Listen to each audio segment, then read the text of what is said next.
On this episode of ResiWeek, we take a look at the new TCL QLED and the content available for it, looking at wireless audio and when to do it and when not, and AV over IP and the network in the home. All that and more. Next on ResiWeek. The network for the AV industry. What are you listening to? This is AV. This is AVNation. This is AVNation. This is ResiWeek, episode 237, recorded Monday, August 17th, 2020. Application Conversation. Support for AVNation is brought to you by Atlas IED, innovative audio solutions for every business environment, and by Access Networks. This is ResiWeek, the weekly look at the residential audiovisual space. My name is Tim Albright. I'm not Matt Scott.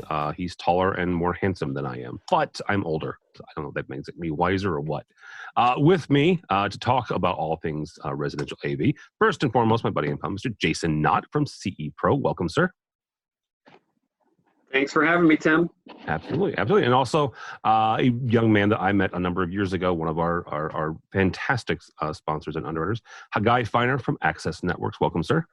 Thanks for having me, team. Let's kick this off here with a couple of things. First and foremost, actually, it's a story that came from Jason's CE Pro, how AV over IP is influencing the home and office audio. Now, this is written by Brad Price, and Brad goes into talking about how a number of folks, I would say the majority of not just Americans, but folks outside the U.S. are working from home, and how that's impacting what some of this is doing. Now, Jason, on this, talk for a second about the residential dealer and what they're having to do now to both put audio and video on the network, and how that's honestly not stressing the networks, but showing signs where they can upgrade and increase, not just revenue, but also come back in and do another touch on their clients. Yeah, it sounds like a broken record here, but we've been talking about this ever since the pandemic hit. That, I talked to a dealer. I was down visiting a dealer last week, actually, and he said the first month and a half when the pandemic hit, every call was exact words were network. Yeah. And he's a big Access Network guy, too, by the way, a guy. So the opportunity to upgrade the network when the kids are home now schooling, the parents are home working from home, you're stuck at home streaming audio, streaming video, it's a no-brainer for the integrator. And if they don't upgrade the network, then the performance for all the other things I just mentioned, audio, video, and even control, like voice. We had a conversation, Hagai and I had a conversation about the effects of voice and how much more poorly that performs if you have a non-enterprise network. And I think I saw Hagai tweeted something out saying, forget this term residential network. There shouldn't even be that term. Everything should be an enterprise grade network. So yeah, it has been the primary focus for integrators since the pandemic hit, and deservedly so. Yeah. Well, Hagai, let's go to that tweet, and then we're going to touch on something else here. But why should every network be an enterprise network when I can run to a box store and buy a $20 wireless router that also has several pieces of connectivity in the back, and I can run 5 or 6 devices. Well, I think we all know cheap ain't cheap, right? So that would be point number one. But I think nowadays, beyond the perils of box store type gear, the homeowners that we're dealing with have a lot less tolerance for you coming back to fix things that are not working, or for things not working at all. But especially when an integrator has to get involved physically and show up at the site, I don't want anyone in my house if they don't have to go there. And so there's less tolerance on the homeowner part. We've seen it, everything that Jason just mentioned is showing up on our back end, if you will. We're seeing a lot more movement when it comes to systems.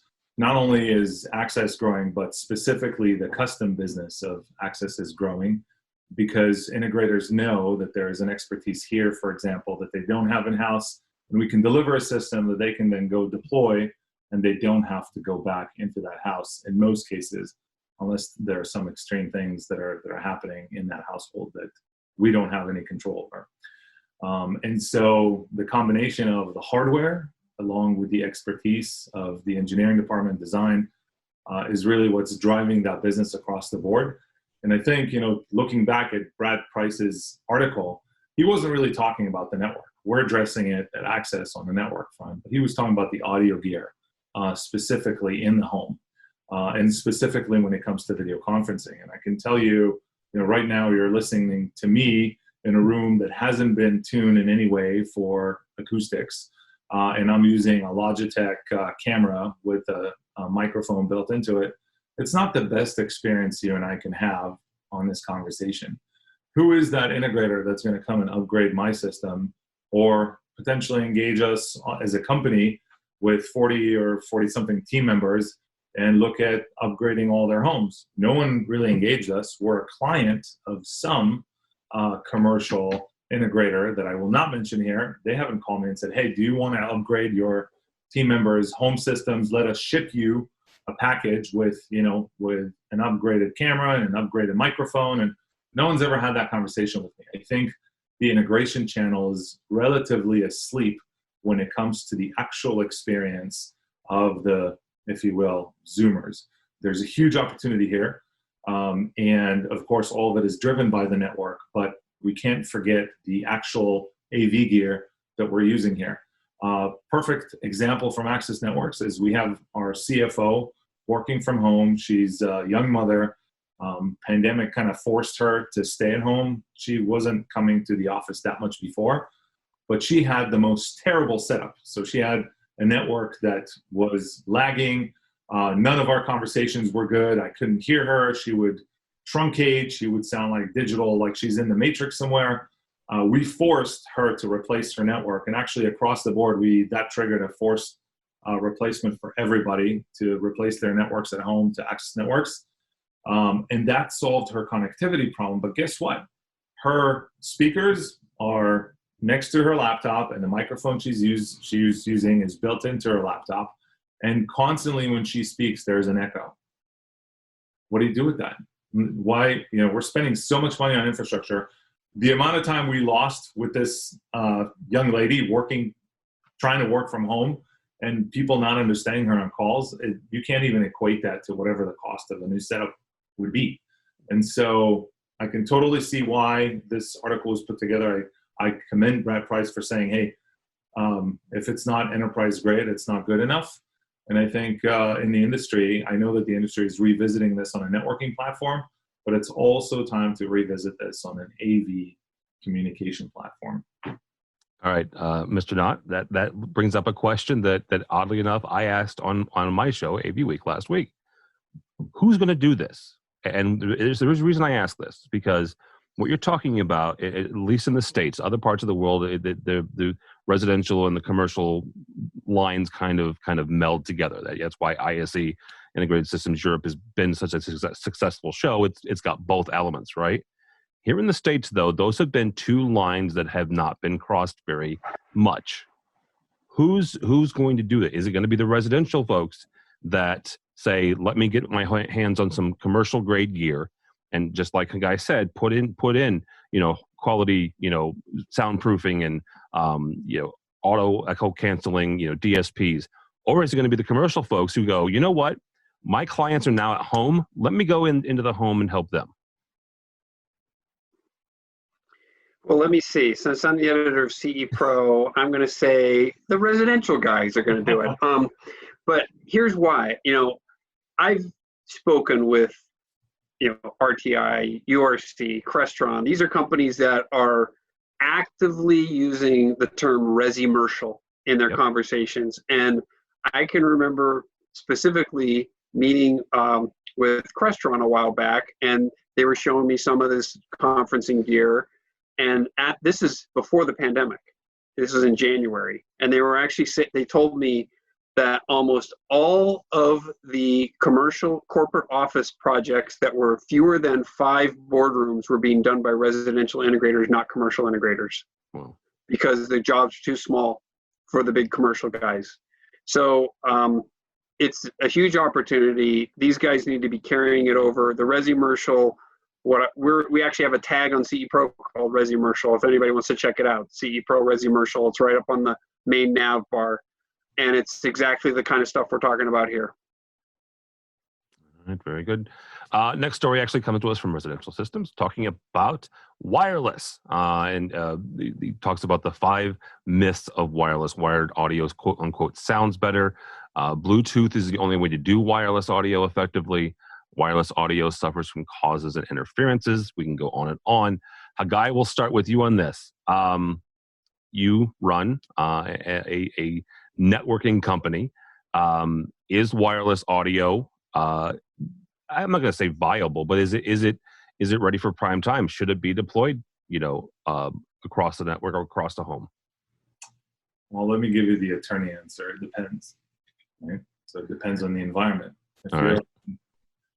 But I would say, you know what? Let's back this up. Even if you're on an island with no interference, you're still going to have interference from the Wi-Fi system installed in your house.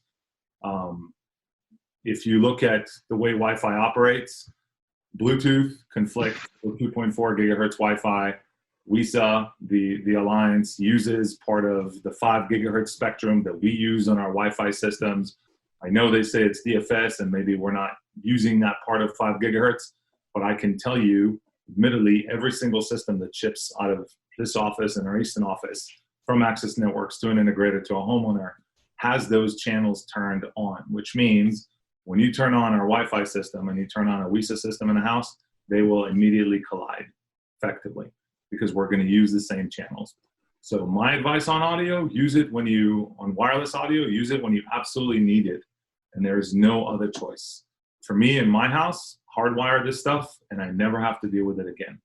I'm not against wiring things. I think that every time that we've wired something, especially when it comes to audio and high performance audio, I don't know how you get away with Wi-Fi. There will always be, even if someone argues against it, there's always going to be a slight delay for that transmission to get from the source to the destination. So I know maybe it's something that's maybe your brain won't notice because that transmission is so fast. But again, any interference, any type issue, and you're going to feel it. It's never going to happen with a hardwired audio system. So that's just one man's opinion. Jason, Hagai makes a really good point. Not only that, but you've also got the selling off of several frequencies. And I'm not going to get on my soapbox about the FCC and how many frequencies that they've gotten rid of in the last 20 years, I think. But what are some of the, you start looking at this, not just from a technology standpoint, but also from a business standpoint.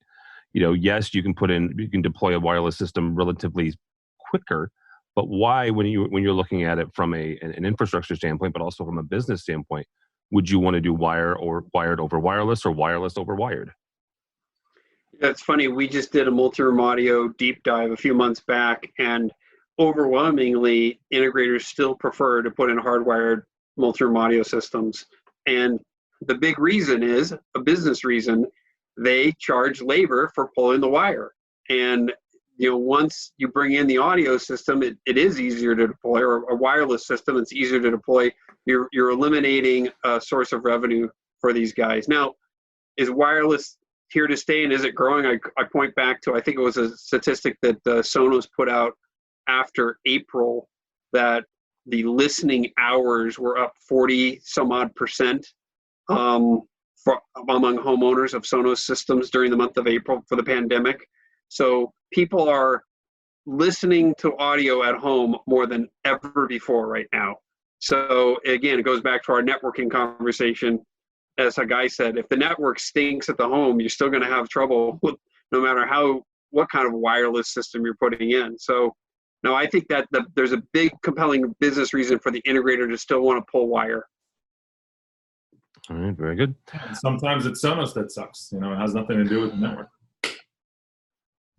That's Hagai Feiner at Access Networks. It could be the music too. It could. Well, that's a whole nother conversation. I can't, I still listen to frickin' Sting, for crying out loud. That's what I got. All right, here we go. Res Tech today, everybody. Jeremy Glowacki and Michael Heiss, the gentleman who owns the brightest and most colorful jacket on the show floor of CEDIA that we unfortunately will not be able to see this year. So maybe Michael will post pictures of himself that week. That'll be cool. He's talking about an interesting new display here from TCL. It is called QLED, and it is a combination of mini LED backlight with an LCD panel. And Jason, I'm going to start with you on this. When we start looking at the technology in displays, I am a big fan of OLED, just because I'm also a big fan of plasma, which no longer exists. That's a different type of technology. It's emissive technology instead of transmissive technology really quickly, not to get too geeky on you. But emissive means that you're creating the color. I mean that the colors are brighter, they're deeper, the blackers are black, the redders are red. Transmissive, and real simply, that is a electronic version of a stained glass window, meaning you have a light behind it, right, and it passes through. The colors aren't quite as dark, quite as deep, quite as contrast. Personal opinion there between the two technologies. And just to round it off, reflective is what you get when a projector hits the screen and comes back to you. So now that we've got all those three, you start looking at the technologies that are out there, Jason, and what's coming down the pipeline. OLED has been promised for years, at least 20 years, right? Still not quite there. And then we start getting these kind of, sort of, almost, not really, coming down the pipeline as well. When we look at TCL or anybody else, when they start talking about newer technologies, and the dealers need to get themselves ramped up on it, because some client somewhere is going to read this on your site or on somebody else and go, okay, what's the difference? Or I want this, and why do I want this? So how do they educate themselves and really provide value as they're having these conversations about the different types of technologies? Well, first of all, what you just described there with reflective and transmissive is way too complicated for most homeowners. You just glazed over 99% of integrators' clients. What I believe the integrator needs to do is really, the conversation needs to be based upon the application. So, for example, if the customer is talking about they're into gaming, then that's when the integrator says, I believe we're better off with QLED technology because it has a better backlighting capability if you play esports in your gaming room or in your living room or in your great room.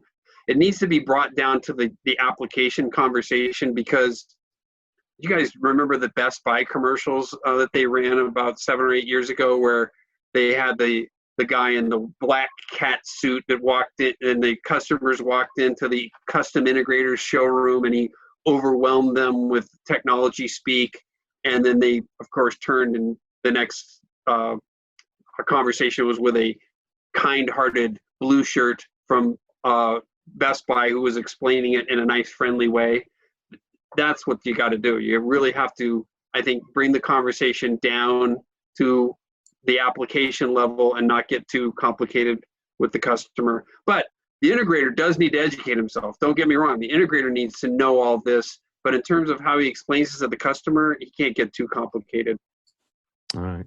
Hagai, how do you take, whether it's networking or it's something like this different types of display technology, how do you take that from, yes, the integrator needs to know all of it, but then they need to take it down to where the customer lives and can understand it. So how do we synopsize this and put it into bite-sized pieces?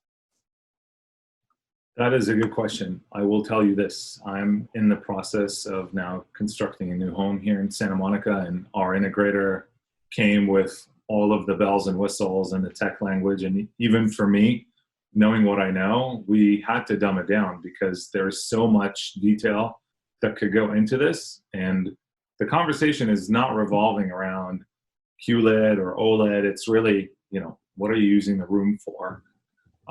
And what, like it or not, what does your wife want in the end of the day for this to look like?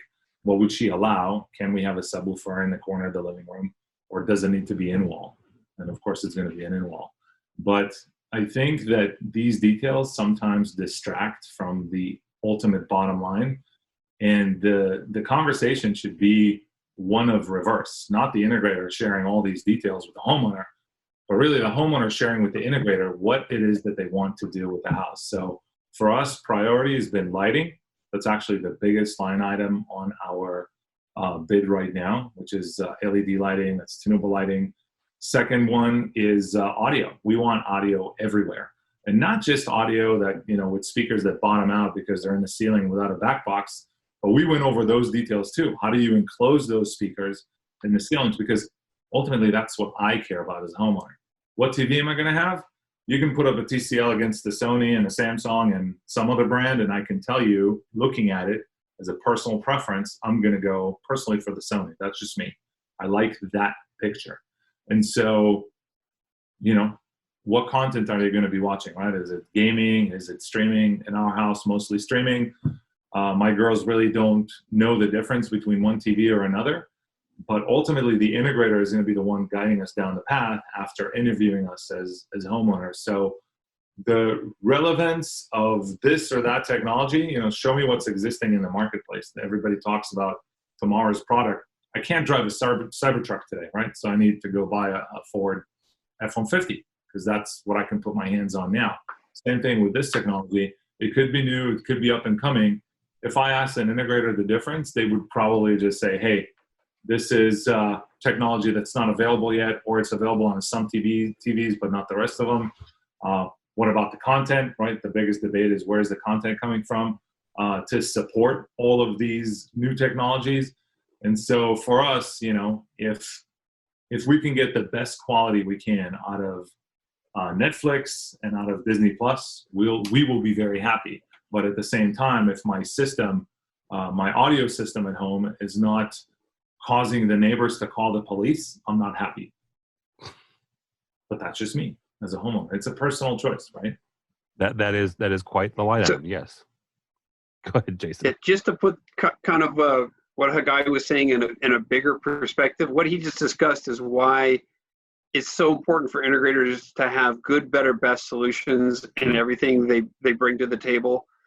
I know integrators who have 8K TVs in their showrooms, and they're running just the loop that came from Samsung because there isn't any other content. But guess what?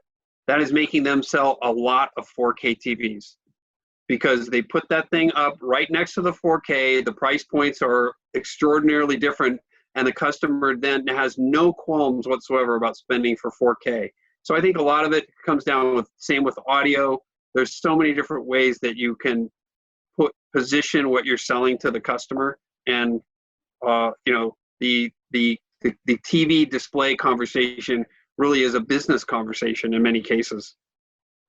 Yeah, absolutely. And that's actually really a point about the 8K versus 4K.